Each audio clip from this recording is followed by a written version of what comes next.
महाराज जी, हमारे घर में एक कमरा है जिसमें हमारी श्री जी और ठाकुर जी की सेवा होती है और उसी कमरे में मैं और मेरी पत्नी और बेटा रहते हैं। कई लोग कहते हैं अपने कमरे में श्री जी का विश्राम नहीं होना चाहिए। महाराज जी, अब इस तुम परिस्थिति किसी में की बात मानो, किसका है? हाँ, किसी की बात मत मानो। हम सेवक है, हमारे स्वामी है, हम उनके साथ ही तो रहेंगे। श्री जी हमारे कमरे में नहीं, श्री जी और कमरे में नहीं, हम और कमरे में रहे, नहीं जरूरत है हमें किसी और ऐसे सिद्धांत की। अगर हमारे पास कमरा भी नहीं तो अपनी सैया में सुलाएंगे। सिराने हमारी श्री जी सो रही, करवट लेके हम उनके पास सोए। ये प्रेम की उपासना है, भाव की बात है। जैसे में बहुत भाव से रहना है। अब जिनके पास एक कमरा है, श्री जी न विराजमान करें, भाई सिद्धांत है। श्री जी के सामने खाना नहीं खाना, श्री जी के सामने पैर फैला के नहीं लेटना, श्री जी के सामने जोर से नहीं बोलना। ये कहाँ का? मंदिर का। हमारे घर के ठाकुर हम उन्हीं के साथ पाएंगे, उन्हीं के साथ सोएंगे, उन्हीं से हंसेंगे, उन्हीं से खेलेंगे। बुरे बुरे भले जैसे भी है, बेपर्द उनके हम सामने हैं। वो हमें सुधारे, अपने लायक बनावे, चलावे। ये अपने घर की उपासना है, किसी की बात मत मानो। हाँ, प्रसन्न होकर चलो।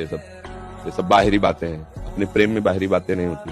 बाहरी सिद्धांत ठाकुर जी को अधीन नहीं कर सकते, ध्यान रखना। तो इसलिए अब मान लो एक छोटा सा कमरा है, अपने परिवार का पोषण कर रहे हैं, तो उपासना नहीं करें, हम श्री जी की सेवा ना विराजमान करें। ये किसी की बात नहीं माननी है, अपने मार्ग से चलें।